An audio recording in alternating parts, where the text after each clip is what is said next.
Hollywood రంగంలో చూసినట్టయితే animation లో డే బై డే ఎన్నో చేంజెస్ వస్తూ ఉంటాయి. మరి వాటికి ఇండియన్ యానిమేషన్ ఎలా సిద్ధమవుతుంది? అంటే ఇప్పుడు ఈ గవర్నమెంట్ ఏదైతే ఎస్టాబ్లిష్ చేయబోతున్నారో అందులో కొంచెం హై ఎండ్ పరికరాలు అవసరం ఉంటాయండి. అవన్నీ గవర్నమెంట్ ఇన్వెస్ట్ చేయడానికి ముందుకు వస్తోంది. పొన్నల గారు కానీ సంజయ్ రాజు గారు కానీ వాళ్ళు స్వతహాగా చూశారు ఇవన్నీ.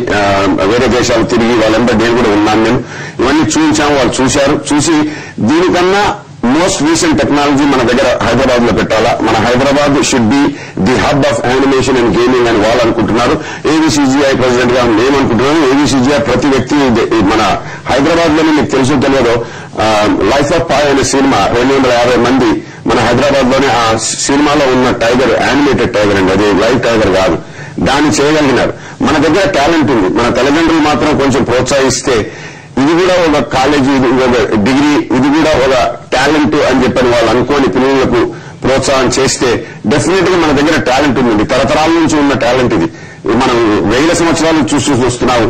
శిలలపై శిల్పాలు చెక్కినారు అన్నట్లు ఇలాంటి టాలెంట్ ఉన్న దేశంలో మనం ఎంతో అద్భుతాలు చేసుకోవచ్చు. డొనాల్డ్ డక్ ఇవన్నీ ఉన్నాయి కదండి, ఈ 50 years old, they are $50 billion assets. మన దగ్గర గణేష్ ఉన్నాడు, తర్వాత హనుమాన్ ఉన్నాడు, మోర్ దాన్ 5000 years.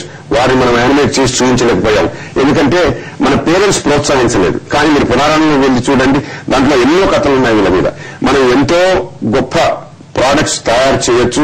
మన దగ్గర టాలెంట్ ఉంది. Only parents needs to encourage our students అండి. వాళ్ళ దగ్గర ఉన్న టాలెంట్ చంపేసి ఇంజనీర్ చదువురా, డాక్టర్ చదువు, ఐఐటికి వెళ్ళు, లేకపోతే అది అని చెప్తున్నారు. కానీ టాలెంట్ ఉన్నది ఎవరైతే ఉంటుందో స్టూడెంట్ లో, అది ప్రోత్సహిస్తే స్టూడెంట్ అద్భుతంగా దీంట్లో ముందుకు రాగలుగుతాడండి.